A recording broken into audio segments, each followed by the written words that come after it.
Rebel News has obtained a bombshell presentation originally authored by the Canadian Forces National Counterintelligence Unit and delivered to the Canadian Army Council. This document outlines exactly who Justin Trudeau's woke general, Jonathan Vance, thinks is the largest threat to the Canadian Armed Forces and to Canada as a whole. You're not going to believe who they think it is.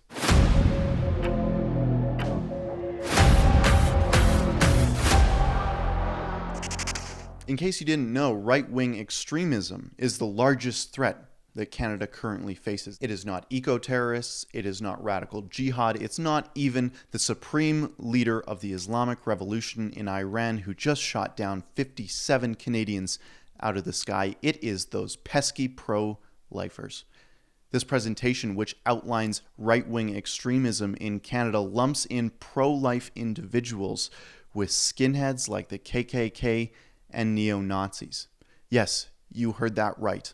If you think that fetuses in the womb, unborn children, deserve to live and shouldn't be aborted, well, you're just as bad as the Nazis. In fact, you're a threat to the stability of Canada, according to Justin Trudeau's military. Now, this presentation, which has a hard time of actually citing any incidents where right-wing extremism was seriously a threat to the Canadian military, it refers to one incident in the Baltics where a trans parade was cancelled because of conservative individuals, I suppose. This presentation outlines their dossiers on certain organizations from the Soldiers of Odin to the Three Percenters, all through the lens of whether or not they support Prime Minister Justin Trudeau, whether or not they support immigration. If they're anti-immigration, if they're anti-Trudeau, well, they are a threat. This presentation was written by someone so delusional that they're even getting defensive about jihadi terror. They're saying that right-wing extremism was around long before any jihad ever happened. So don't pay attention to the jihad, pay attention to this right-wing extremism that doesn't really exist in any large number. Right-wing extremists, Nazis in particular, are measured in Canada not in legions, but in parts per million. Nazis are such an insignificant problem in Canada that the military had to add anti-abortion activists to their list of right-wing extremists to boost their numbers. Now, the military sees this as an existential threat to the stability of the armed forces and indeed to the stability of Canada. One only needs to look at this one line to see how out of touch the Canadian military is getting with the military history of Canada and Canadians in general. Look at this line.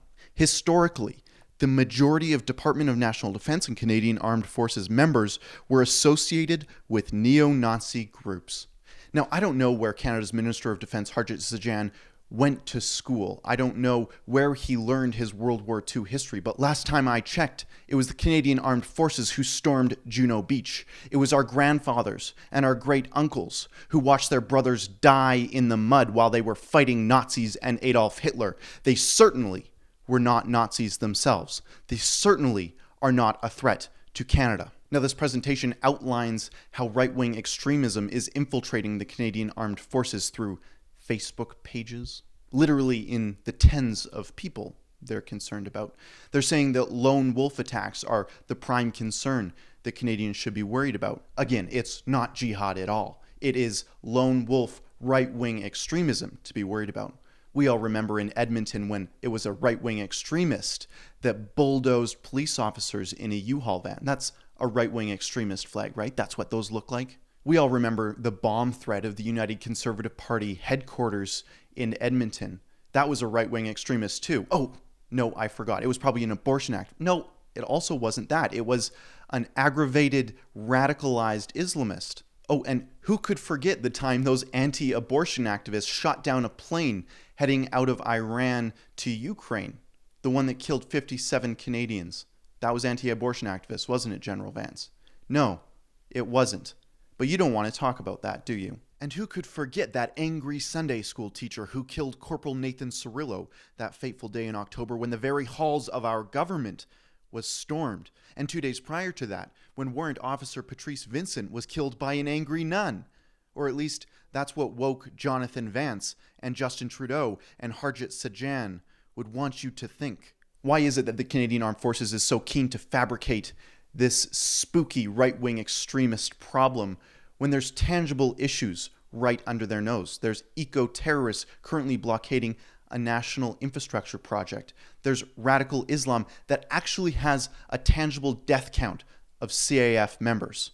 Why, General Vance, are you so keen to distract and ignore the real problems facing Canada and the military? For Rebel News, I'm Keean Bexte.